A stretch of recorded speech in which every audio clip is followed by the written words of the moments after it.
Good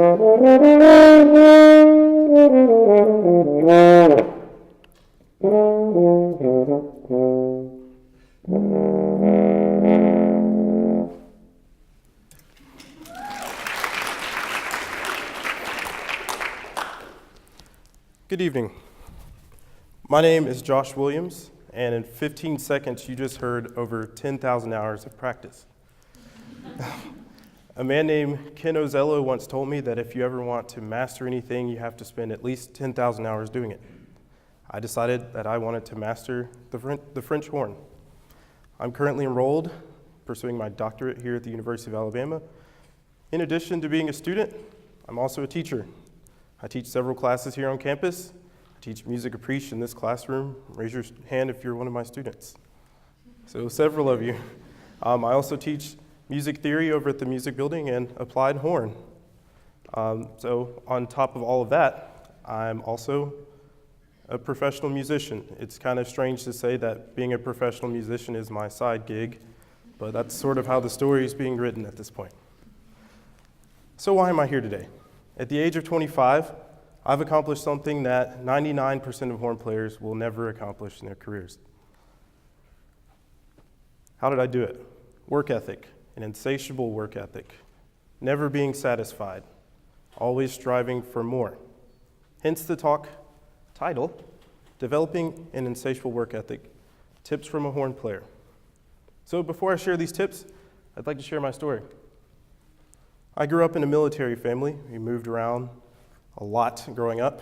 Tons of structure and discipline. Yes, sir, no, sir, yes, ma'am, no, ma'am. An extremely competitive environment. Now, you may disagree that a competitive environment is, a bad thing for children, but it worked for me. Who could run the fastest? Who could jump the highest? Who made the best grades? Who's the best musician, best athlete? So eventually, we stopped moving around when my dad retired, and I ended up here in Tuscaloosa at Hillcrest Middle School. That's where my journey with the French horn had begun. I originally wanted to play sports, ironically enough. I went to the football coach at Hillcrest Middle School, and I said, "Coach, my name's Josh Williams. I want to play football." He says, "Well, nice to meet you, Mr. Williams, but you didn't go through spring and summer training, so you'll have to come back around next year." I said, "Okay, I'll see you then. I'll just play in band in the meantime. I love music." And I never made it back out to the football field, as you can tell. So I was tasked with finding an instrument to play. What should I play? There's so many instruments. Well, my sister played the clarinet for a while, so I said, "I'll play the clarinet." My dad says, "No, don't play the clarinet. I don't really like listening to that thing." So I said, "Okay, I'll play the trumpet." And he says, "I really don't want to listen to that thing. Be original. Play the French horn. No one else will play it." I said, "Okay, I'll play the French horn." So I rented a French horn from Hillcrest Middle School. It was the ugliest instrument I've ever seen in my life. There's a nice shiny one right there. Just think the exact opposite of that. Full of dents, dings. It reeked of lamp oil as well. But I loved it. I took it home the first day with my Essential Elements method book, along with a play-along CD, and I just emulated the sounds from that CD for 6 hours. I played for so long that I couldn't play a single note the next day because my face was so swollen. Yet I practiced for several hours after that, and that continued throughout my development early on. Within 6 months of playing, I was first chair at the citywide honor band. I beat out kids who were in their third year of playing their instruments, and I'd only been playing a few months. The very next year, I was first chair, Alabama Junior High All-State. So in my opinion, the best junior high French horn player in the state. Pretty cool. So I said, I'll continue on with band. Which led me to Hillcrest High School. Every single year, All-State. I even made the Honor Band of America. So coming out of high school, I knew for sure that I wanted to pursue music as a career. So I sat there as a senior, probably one of the most decorated high school musicians in the country. So why Alabama? There's Juilliard, there's Eastman. Why Alabama? Well, there's one person, and that one person is the sole reason why I decided to attend the University of Alabama. That person is Skip Snead, the man you saw in the video. my teacher, mentor, friend. He's like a second dad, honestly. I took lessons with him in high school. They were great. He pushed me when I needed to be pushed, but he's also an extremely nurturing person, and it just worked for me. As a freshman, I was first chair at the Intercollegiate Honor Band, so I thought, okay, I'm the best collegiate horn player in the state. So I'm like, where do I go from here? Well, let's take it to the next level. The next year as a sophomore, I was the first place winner of the Southeast Horn Workshop solo competition, competing against students from other schools, some graduate students. And I thought, okay, I'm pretty good at this. Let's keep it going. By the end of my undergraduate career, I'd won nearly every competition they offer at that workshop. It's because I was obsessed with getting better. And I just love to perform. So going into graduate school, I had tons of options. And I said, well, we have a good thing going here at Alabama, so why not stay here? So starting in graduate school, Skip said, you know, you're pretty good at this, Josh. I think you should maybe start auditioning for some jobs. So performance-based jobs, you have to take auditions. And I thought, okay, yeah, sure. I've had a lot of success. My first audition was for the United States Air Force Band. Took the audition in the first round. It was a breeze. I went through. I made it to the next round. I thought, this is easy. Everyone says auditioning is hard. While I didn't win that audition, I thought to myself, well, I can do this in every audition. I'll be in the finals the next audition. The very next audition I took, I didn't make it past the first round. I froze in the audition room. The next audition, same thing.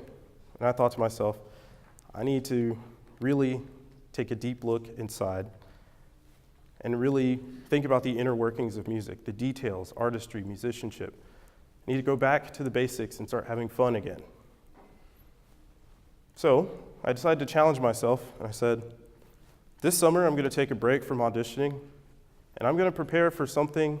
I don't think I have a shot at doing it, but I'm going to try anyway. I decided to compete in the International Horn Competition of America. This competition was created in 1975 for the advancement of American solo horn playing. There are two divisions, university and professional. I decided to compete against the pros because that's the people that you'll see at the auditions, so I thought it would be great practice. It's not an audition, there's not a job on the line, but it's the most prestigious horn competition in the world. So, I also decided to take another challenge. I said, Skip has taught me a lot. I'm not going to bother Skip all summer bugging him to listen to me. I'm going to do it on my own. I'm going to apply the things that he taught me. And I surprised myself that weekend. After the first round, I thought, well, maybe I do belong here with these people. After the second round, when I made it to the finals, I thought, okay, this is a little weird. And when I finished my final round performance, I thought, yeah, I did that. How did I do it? It goes back to the work ethic. It started with that military background, the discipline. Now, I could have stopped after that, but again, that insatiable work ethic. I wanted more. My life changed forever that night. The phone will not stop ringing. I've received emails literally while sitting here preparing for this today. 2 weeks ago, I was a featured artist at the Southeast Horn Workshop, the same workshop that I competed at as a student. A week from tonight, I'll perform as a soloist with the Detroit Symphony Orchestra. That horn I just played on is worth $10,000, and I got it for free. Because someone wants my name associated with their brand. So 3 things are required to develop this work ethic. Number 1, goals. You have to set a clear and concise goal with a plan. You can't just say, I want to lose weight. You have to say, I want to lose 20 pounds, I'm going to work out every day, I'm going to change my diet. Take small steps towards it every day. Cut out the pizza a little bit. You don't have to quit everything cold turkey, but small steps. Next, use failure as a learning experience.